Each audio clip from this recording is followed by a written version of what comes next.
A'udzu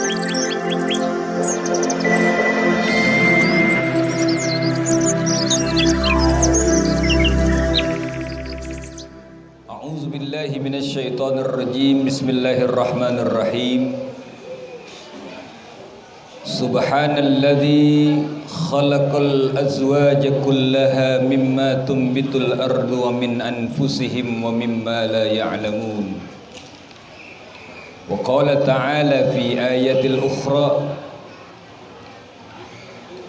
ya ayyuhalladzina amanu kutiba alaikumus siyam kama kutiba alal ladzina min qablikum la'allakum tattaqun. Shadaqallahul azim. Al-mukarramun yang saya hormati dan segenap saya muliakan, para asatiz, para hujjaj, para tokoh masyarakat, wabil akhas saudara saya, sahabat saya tercinta yang telah menjadi wasilah kembali saya bisa hadir di tempat yang mulia ini, yaitu Al-Mukarram Al-Ustaz Haji Endang bersama seluruh asatiz lainnya yang mohon maaf tidak dapat saya sebutkan satu persatu. Ibu bapak, saudara-saudara sekalian yang dirahmati oleh Allah Subhanahu wa taala. Bu, apa kabar, sehat?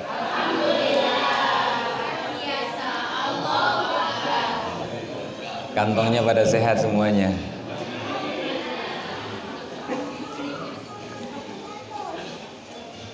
Pada kesempatan ini alhamdulillah summa alhamdulillah, atas izin Allah Subhanahu wa taala saya kembali bisa bersilaturahim di Masjid Al-Hikmah dalam rangka memperingati Isra wal Mi'raj sekaligus menyambut kedatangan bulan suci Ramadan yang insya Allah sebentar lagi Allah Subhanahu wa taala hadirkan Ramadan buat kita semuanya. Mudah-mudahan kita dipertemukan dan disampaikan oleh Allah taala. Ya Rabbal. Bicara Isra wal Mi'raj, satu peristiwa, satu kejadian yang sangat amat luar biasa, dialami oleh manusia yang luar biasa, manusia yang makamnya tidak pernah sepi dikunjungi oleh jutaan manusia dari berbagai penjuru dunia, manusia yang nanti di hari kiamat kita nantikan syafaatnya. Beliau seorang nabi dan rasul yang luar biasa dalam segala lini, dalam segala sisi, merupakan nabi terdebes dari 124.000 nabi, rasul terhebat dari 313 rasul. Beliaulah nabi kita Muhammad sallallahu alaihi wasallam. Jadi peristiwa Isra wal Mi'raj ini peristiwa yang luar biasa, dialami oleh nabi yang luar biasa, nabi yang terbaik, rasul yang terhebat. Dan alhamdulillah summa alhamdulillah, ini satu nikmat besar yang Allah hadirkan buat kita. Kita menjadi umatnya beliau. Alhamdulillah. Emang apa untungnya jadi umat Nabi Muhammad? Apa hebatnya menjadi umatnya Rasulullah dibanding umat nabi-nabi sebelumnya? Bu, apaan? Kehebatan kita jadi umatnya Rasulullah, Bu, tidak seperti umat-umat terdahulu. Umat Rasulullah ini, kita semua ini dimanjakan loh oleh Allah Ta'ala. Iya, Bu. sangat amat dimanjakan oleh Allah Ta'ala. Apa buktinya? Apa contohnya? Kalau umat-umat terdahulu,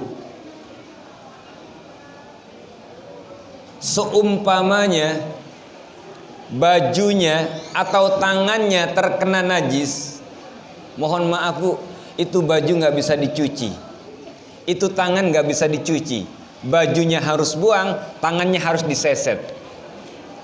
Bayangkan, bajunya harus dibuang, tangannya harus diputusin. Kalau umat-umat terdahulu,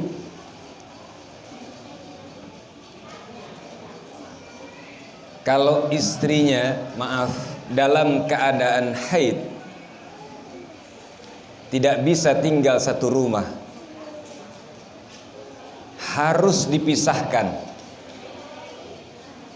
dan taubatnya baru diterima oleh Allah Ta'ala kalau sudah mati. Bu, ngedip bu, saya serem.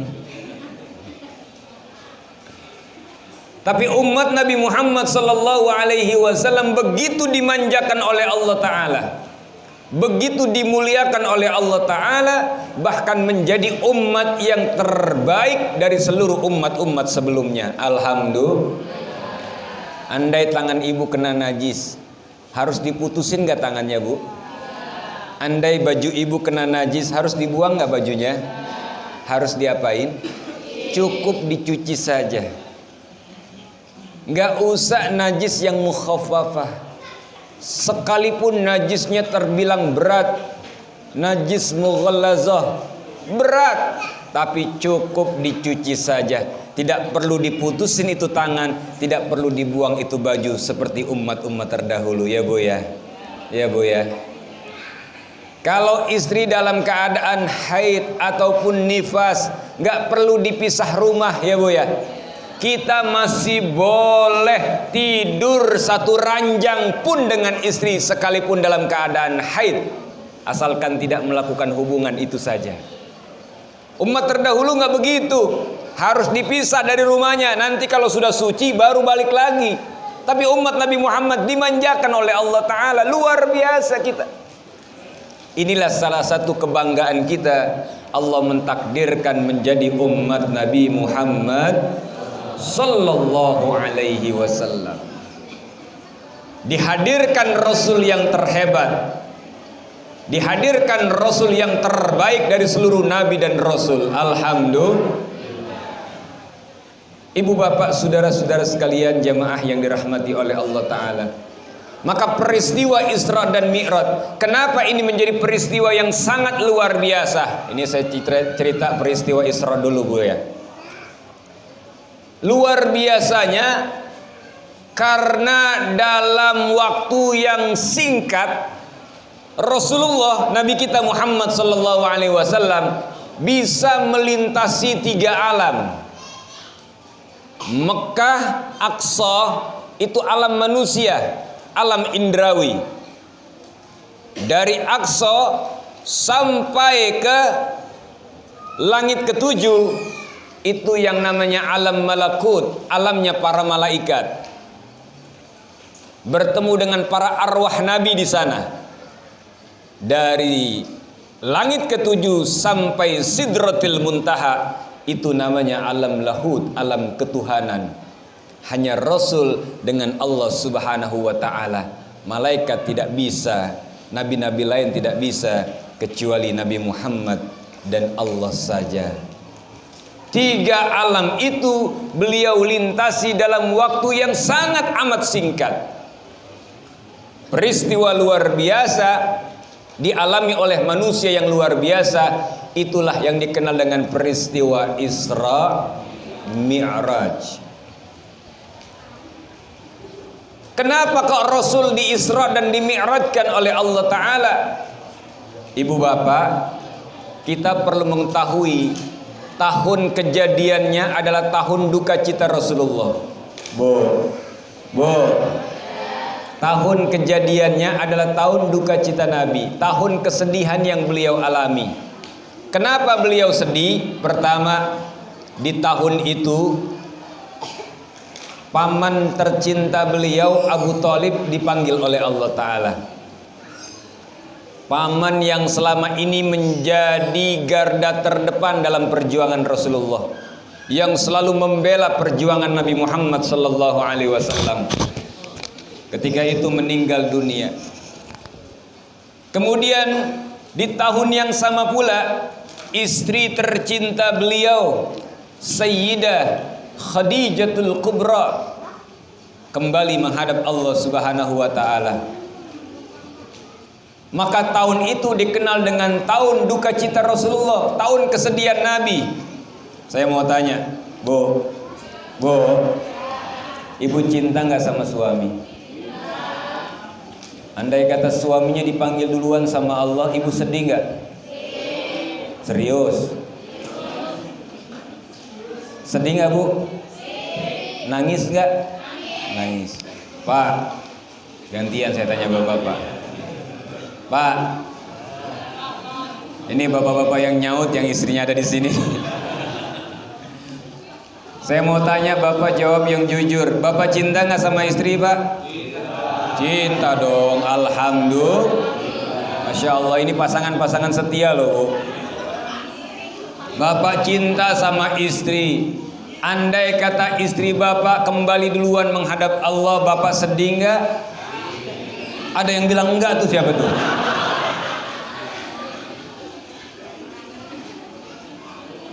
Sedih ya Pak? Nangis nggak Pak? Sebelah mata apa dua-duanya?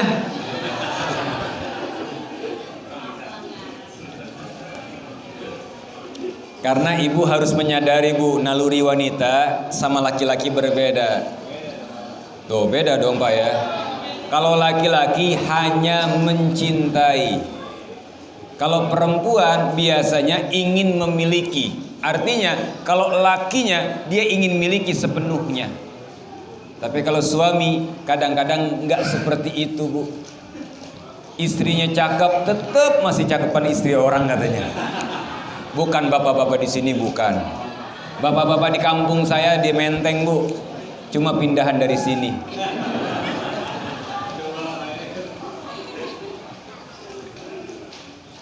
Nabi sedih, Nabi galau, Nabi risau saat tahun itu harus kehilangan dua orang yang paling beliau cintai. Pertama pamannya, kedua istrinya. Dan itulah manusiawi, orang sedih, orang galau ketika harus kehilangan orang yang ia cintai. Betul?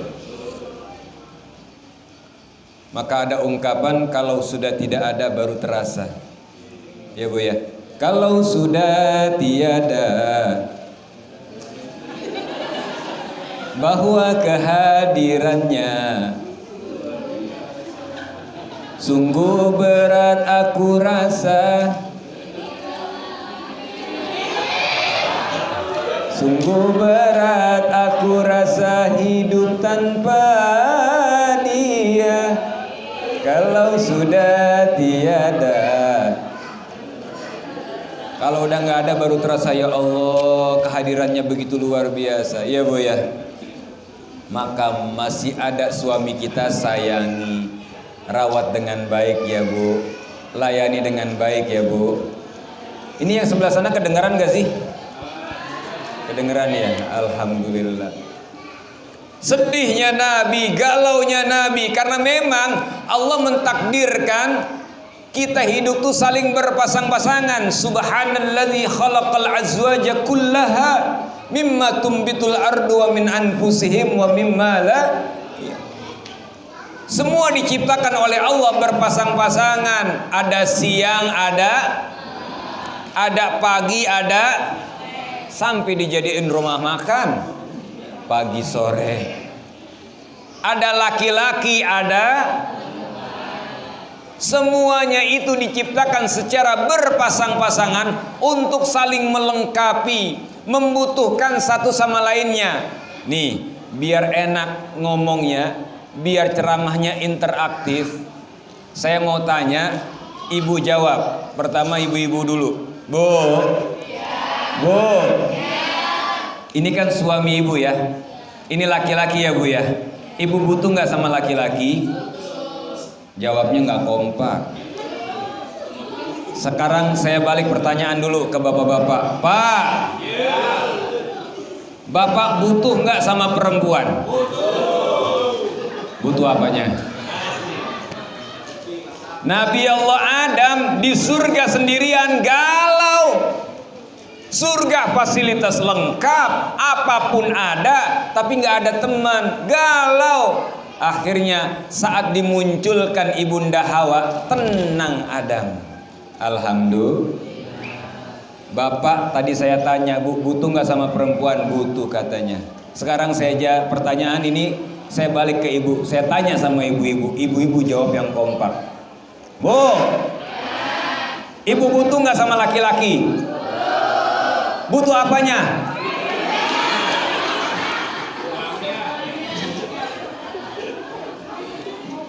Pertanyaan yang jujur, jawabannya yang luar biasa. Yang pertama kali dibutuhin adalah apa? Duitnya katanya.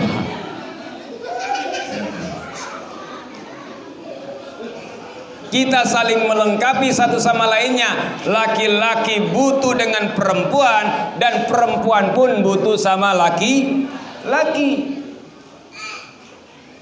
Ada siang, ada malam, ada pagi, ada sore. Semuanya Allah ciptakan berpasang-pasangan. Ada miskin, ada kaya. Ini orang-orang kaya, mungkin yang rumahnya di seputaran masjid ini banyak orang-orang kaya, tapi mereka juga butuh sama yang miskin, betul? Di rumah-rumah orang kaya, disitulah ada tangan-tangan orang miskin. Dan orang miskin pun pasti butuh sama orang kaya. Butuh apanya? Duitnya. Kalau yang kaya butuh si miskin tenaganya, kalau si miskin butuh yang kaya karena duitnya. Duit lagi, duit lagi. Bu, ada hidup, ada. Saya mau tanya, orang yang mati, almarhumin wal marhumat, butuh nggak sama yang hidup? Butuh apanya? Butuh doanya. Mal mayyit fi qabrihi illa kal gharikil mugawwiz. Orang yang meninggal dunia itu bagaikan orang yang timbul tenggelam yantaziru da'wah min ahli. Dia butuh doa dari yang hidup, terutama keluarganya, ya Bu ya. Apalagi tadi Ustadz Endang bilang malam Jumat di sini ada yasinan, ada pengajian. Itu dalam rangka kita menghadiahkan bacaan-bacaan tersebut kepada almarhumin wal marhumat. Karena hadiyatul ahya wal amwat ad-du'a was sadaqah. Hadiah dari yang hidup untuk yang mati tidak lain dan tidak bukan adalah doa dan sedekah. Doa ini ya termasuk bacaan-bacaan Quran kita. Itu adalah doa yang kita kirimkan. Mari para jamaah sekalian, kan biasa diumumkan sebagaimana biasa malam Jumat kita membaca surah Yasin, kita kirimkan pahalanya buat almarhum, almarhumah. Itu adalah doa kita, transfer yang terbaik kita kepada mereka yang telah meninggal dunia. Mereka yang ada di alam barzah senang karena menanti-nanti doa dari kita yang hidup. Artinya sadar kita kalau mereka yang telah meninggal lebih dahulu ketimbang kita, mereka butuh dari yang hidup, butuh doanya. Betul Bu? Tapi yang hidup pun sadar bahwa dia juga butuh sama yang mati. Bu, jangan salah, yang hidup juga butuh sama yang mati. Mana buktinya Pak Ustadz? Rumah saya dekat kuburan Menteng Pulo, Bu. Itu kuburan TPU Menteng Pulo. Itu rata-rata di sana, orang-orang sana kerjaannya jual kembang, jual air mawar, jual kain kafan, gali kubur. Berarti rezeki mereka dari mana? Dari yang mati.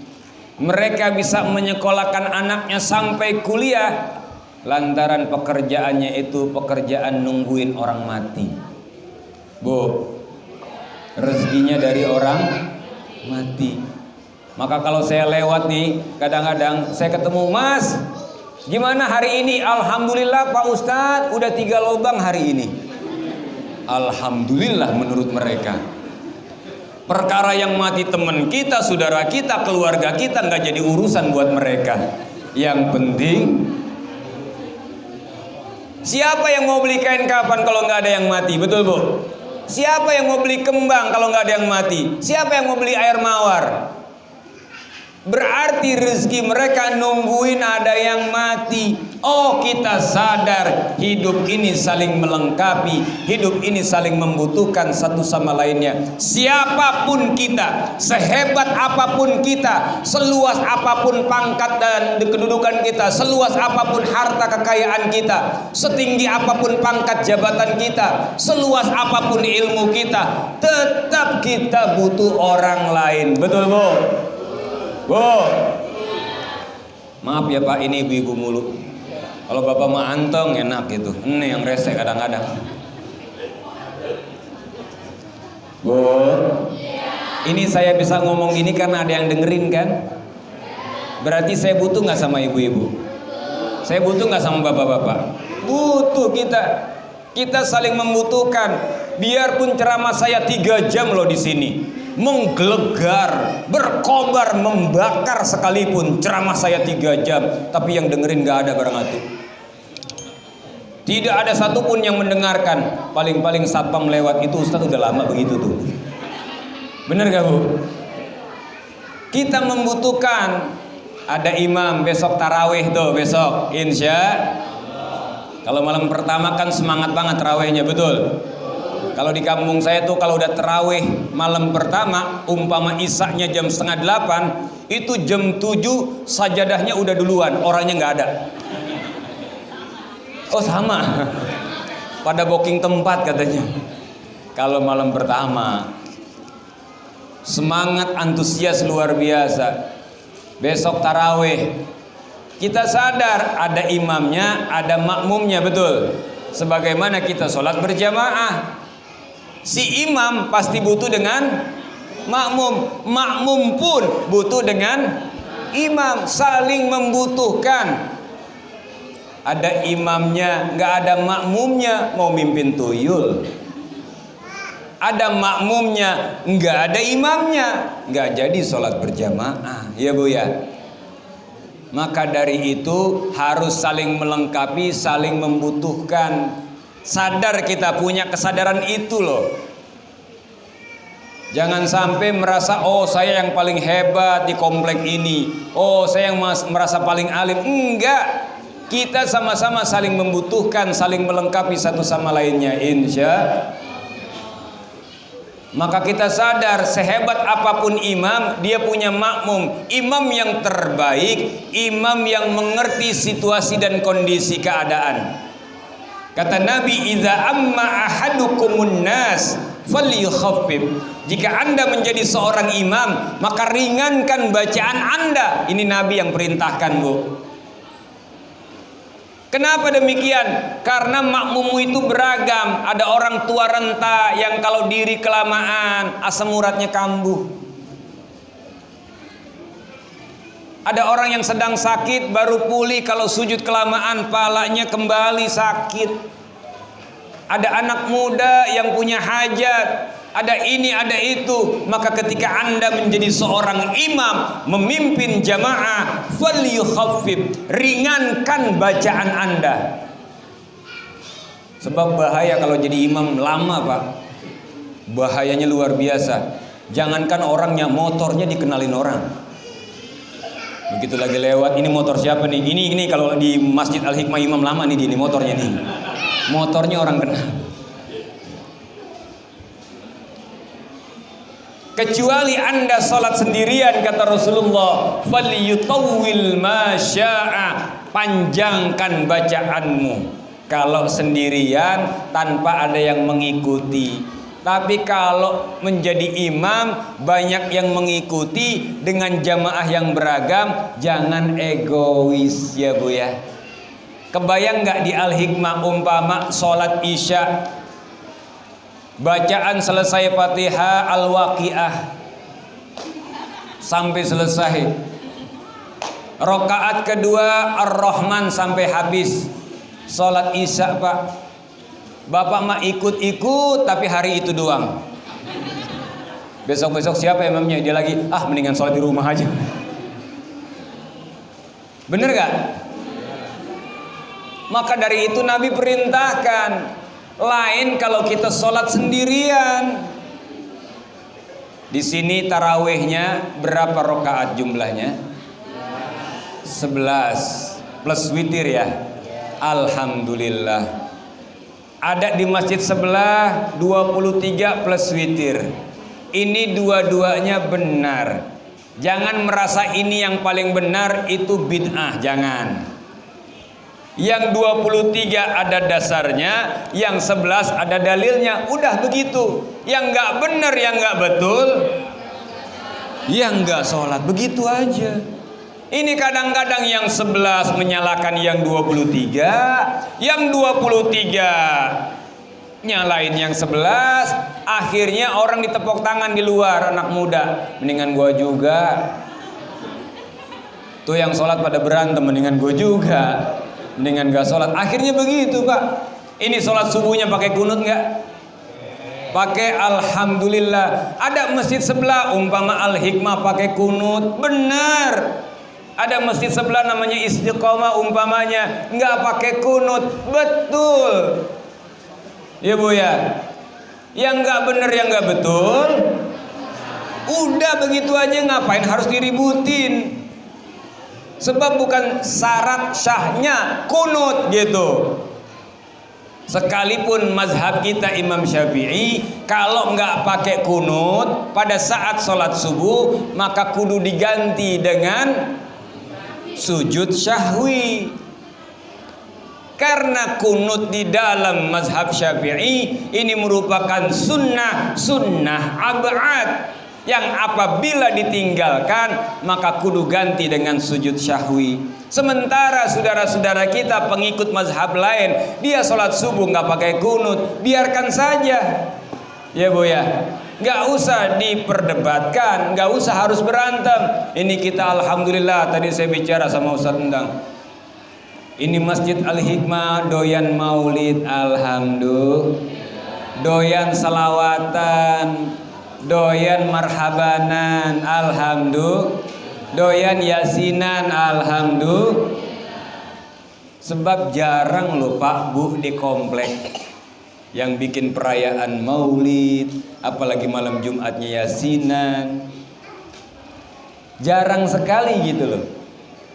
Tapi alhamdulillah kita adalah para pecinta-pecinta maulid, pecinta ratib, pecinta yasinan, alhamdulillah. Tapi kalau ada sebagian saudara-saudara kita nggak mau maulid, ya nggak apa-apa, asalkan mereka jangan menyalahkan kita gitu doang ya Bu ya. Kalau mereka nggak cinta yasinan, nggak mau yasinan berjamaah, nggak apa-apa, asalkan mereka jangan menyalahkan kita, betul. Ngapain hal-hal semacam itu diperdebatkan, dipermasalahkan, sementara masih banyak orang-orang di luar sana, orang Islam yang gak sholat, yang gak ngaji. Kenapa yang ngaji yang diusik-usik, betul? Kita masih mau datang untuk duduk di majelis ilmu, alhamdulillah. Bu, saya mau tanya Bu, ngaji itu penting gak Bu? Ibu bapak, saudara-saudara sekalian, ini kata beliau, ini majelis di sini setiap malam yasinan malam Jumat, kemudian pengajian ibu-ibu Sabtu, lalu sore hari anak-anak kita, anak-anak TPA kita, alhamdulillah, syiar berkah terasa. Karena apa? Ini yang perlu kita sadarin Bu. Kenapa ngaji itu wajib dan menjadi kebutuhan rohani kita? Sebagaimana kita makan. Saya seringkali memberikan analogi begini. Jawab semua yang kompak. Jamaah. Oh jamaah. Ada nggak orang yang berhenti makan gara-gara nggak gemuk-gemuk? Ada nggak? Males makan, Berhenti ya, kapok udah makan. Emang kenapa? Nggak gemuk-gemuk. Udah setahun saya nggak gemuk-gemuk. Ada nggak yang begitu? Makan mah makan aja, betul ya Bu ya. Minum mah minum aja. Sama halnya. Ada nggak orang yang berhenti ngaji gara-gara nggak paham-paham? Males ngaji. Memang kenapa? Nggak paham-paham, saya yang diterangin. Nggak usah seperti itu. Ngaji itu, duduk di majelis itu, bagaikan kita makan, bagaikan kita minum, makan aja sudah. Nanti juga lama-kelamaan karena seringnya makan, waktunya makanlah kita makan, waktunya minumnya kita minum, lama-kelamaan kok terasa, loh pinggang udah mulai nggak muat nih, betul nggak? Sama ibu nih, ibu mah ngaji-ngaji aja, jangan pakai ada kata libur. Nanti juga, oh Ibu Anu sekarang udah bisa mimpin Yasin, Ibu Anu sudah bisa mimpin ini. Siapa yang bilang? Orang lain, bener gak? Kitanya nggak merasa, betul.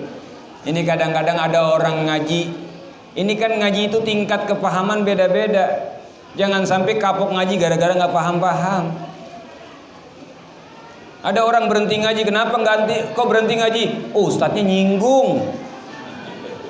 Baru ngaji hari itu dia baper langsung, merasa disinggung. Nih saya kasih perumpamaan lagi. Umpama kita jatuh, terus tangan kita keseleo. Tahu keseleo orang sini? Keseleo. Lalu datang ke tukang urut. Ini kan jatuhnya aja udah sakit, tangan keseleo. Datang ke tukang urut, diurut sakit nggak? Sakit nggak? Selesai diurut, kan sakit diurutnya tuh, jatuhnya aja udah sakit, apalagi diurut. Kata tukang urut ngomong begini, Ibu, balik lagi ya, harus 10 kali balik. Kira-kira ibu bakal balik lagi nggak berikutnya? Bakal balik lagi nggak? Kalau yang kepengen sembuh pasti bakal balik. Kalau saat itu 10 kali lagi Pak, iya Bu. Karena harus 10 kali pegangnya nih. Gak mungkin gak ada, udah gak kapok. Makin sembuh apa makin parah penyakitnya? Makin parah tentunya. Tapi lama-kelamaan besok balik lagi. Sakitnya makin berkurang gak? Lama-kelamaan sembuh gak? Alhamdulillah. Sama kayak ibu, Pak, kita ngaji nih. Umpama ada ucapan guru kita yang menusuk perasaan kita nih. Nggak ada niat seorang guru itu untuk menyinggung muridnya. Kalau muridnya terasa sakit hati, berarti hatinya yang lagi sakit yang harus diobatin, betul. Besok datang lagi. Nanti lama-kelamaan juga sembuh nggak? Sembuh, seperti itu. Maka dari itu namanya majelis taklim. Tempat dibentak wong alim. Jadi kita harus dibentak sama orang alim biar sadar kita, hei orang-orang kaya, jangan pelit dengan harta. Nanti Anda mati tidak membawa harta, menjadi rebutan saja. Maka sedekahkan, belanjakan di jalan Allah. Itu bukan nyinggung orang kaya, itu menyampaikan ucapan Nabi agar kita tidak menjadi manusia yang bakhil. Jangan merasa, oh ustadznya nyinggung nih. Enggak. Tujuannya untuk menyelamatkan akhirat kita, betul. Maka dari itu ibu bapak, saudara-saudara sekalian, melalui peringatan Isra wal Mi'raj dan tarhib Ramadan, mari sama-sama niatkan diri kita. Pertama, bersihkan hati kita menyambut kedatangan Ramadan. Jangan sampai ada yang kotor lagi begitu datangnya Ramadan. Sebab Ramadan bulan suci hanya keterima dengan hati-hati yang suci dan bersih. Jangan sampai begitu datang bulan Ramadan ada yang masih tidak tegur sapa satu sama lainnya. Ada yang masih menebar kebencian, ada yang masih mengungkapkan lewat status macam-macam. Jangan sampai, ini orang sekarang kan gitu, perangnya bukan hanya lewat fisik, lewat status. Ya Bu ya. Dibalas lagi, balas-balasan status. Jangan sampai begitu Ramadan datang hati kita masih kotor dengan hal-hal yang demikian. Maka dari itu saya sarankan, ibu, saya yakin semuanya bapak-bapak punya handphone. Di handphone pasti bermain sosial media. Di sosial media ada yang namanya WhatsApp. Di WhatsApp pasti punya grup, entah itu grup SD lah, grup alumni inilah, grup pengajian inilah, grup perkumpulan inilah, ya Bu ya. Pasti dalam satu WhatsApp tuh banyak, ada yang 5 grup, ada yang 6 grup. Tapi hati-hati, melalui grup itu bisa CLBK. Karena kejadian ibu-ibu yang pada curhat ke saya begitu, gara-gara ketemu di sini jadi CLBK.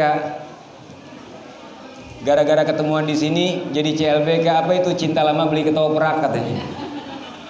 Hati-hati Bu. Kalau di grup itu isinya manfaat, ajakan ngaji, informasi pengajian, ajakan kebaikan, pertahankan grup itu.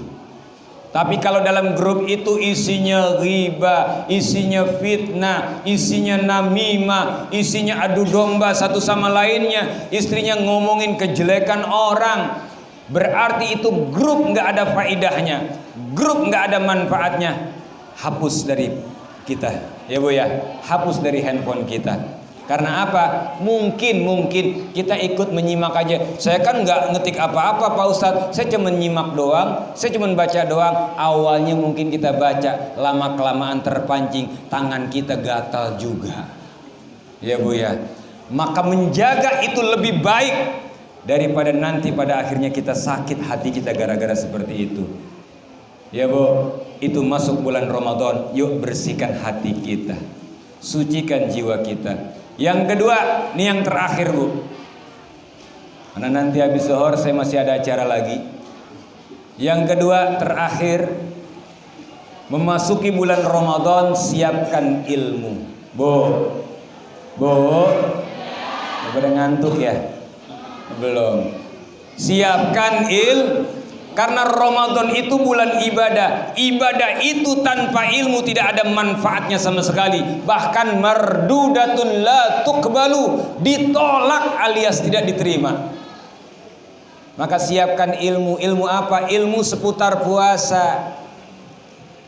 Kita harus tahu paling tidak yang wajib apa, yang sunnah dilakukan saat puasa apa, yang dimakruhkan ketika sedang berpuasa apa, yang diharamkan dilakukan pada saat berpuasa apa. Minimal paling tidak kita tahu itu, ya Bu ya. Yang wajib dilakukan pada saat puasa apa Bu? Pada saat puasa yang wajib dilakukan apa? Niat ketika berpuasa. Puasa-puasa doang nggak pakai niat, bagaimana ceritanya? Dan harus dibedakan antara yang wajib sama yang sunnah. Kalau ibu puasa sunnah, niatnya boleh jam 7 pagi. Tapi kalau besok Ramadan jam 7 pagi baru ingat, terus niat, nggak sah puasanya. Itu ya Bu. Ya Bu. Yang sunnah dilakukan pada saat puasa apa Bu? Yang sunnah. Udah gede salah lagi. Yang sunnah taraweh, sunnah muakkadah, kemudian makan sahur, sunnah muakkadah. Kalau bisa jangan sampai tinggal. Taraweh sunnahnya muakkadah, sahur sunnahnya muakkadah. Apalagi Nabi sampai mengatakan fa inna fis sahuri barakah, di dalam sahur yang kalian makan itu ada berkah. Berarti orang yang makan sahur, orang yang mendapatkan barokah. Orang yang meninggalkan sahur berarti orang yang meninggalkan keberkahan. Maka kalau mau mendapatkan berkah, maka makan sahur salah satunya. Nabi yang mengatakan sahurnya diakhirkan. Jangan sahur jam 12. Saya udah sahur Pak Ustadz, kapan? Jam 12 malam. Itu bukan sahur, mindo. Makan 2 kali itu. Yang namanya sahur paling tidak setengah jam sebelum imsak. Itu yang paling bagus Bu ya. Kalau sahur diakhirkan, kalau buka disegerakan justru. Jangan ibu udah mendengar suara azan maghrib, Allahu Akbar, Allahu Akbar. Udah maghrib ya? Ya udah ntar aja Isya bukanya. Jangan sampai begitu, dan gak ada juga roman-romannya. Ya Bu ya. Kalau udah denger azan aja buru-buru ngapain? Buru-buru makan. Buka disegerakan, sahur diakhirkan. Sebaiknya seperti itu sunnahnya. Bukanya kalau bisa dengan yang manis-manis. Syukur-syukur pakai kurma sesuai apa yang Rasulullah lakukan. Insya Allah kalau bukanya pakai kurma, setelah itu minum air zam-zam atau air putih, lalu langsung sholat, selesai sholat baru makan yang lainnya. Insya Allah kalau puasanya seperti itu pasti sehat. Banyak yang mengeluh kepada saya, Ustadz, saya puasa kok tambah sakit, kolesterol saya tambah naik, emah saya tambah kambuh. Kenapa? Kan saya puasa, kata Nabi puasanya sehat. Puasa jadi sehat, kok saya puasa jadi tambah sakit? Iya betul, Nabi menjanjikan sumu tasihhu, berpuasa engkau pasti sehat. Cuma puasanya ngikutin caranya Rasulullah. Orang Indonesia rata-rata puasanya puasa yang kalau sudah buka datang, dia bukanya pakai penggorengan. Apa aja dimakan. Bukan Allahumma lakasumtu, tapi Allahumma lakatubruk. Semuanya ditubruk. Bakwan pakai sambal, lontong 2 meter pakai sambal. Apalagi belum ini, belum itu, belum ini, akhirnya kekenyangan, sakit perutnya. Kalau orang udah kekenyangan, yang enak ngapain? Akhirnya maghrib bablas, isya lewat, gak usah ngomongin tarawih deh kalau begitu. Ya Allah, puasa kita bakalan sehat sesuai dengan ajaran Nabi. Ikutin cara Rasulullah puasanya, pasti sehat insya. Kemudian yang dimakruhkan saat berpuasa, paling tidak kita tahu apa yang dimakruhkan saat puasa, Bu?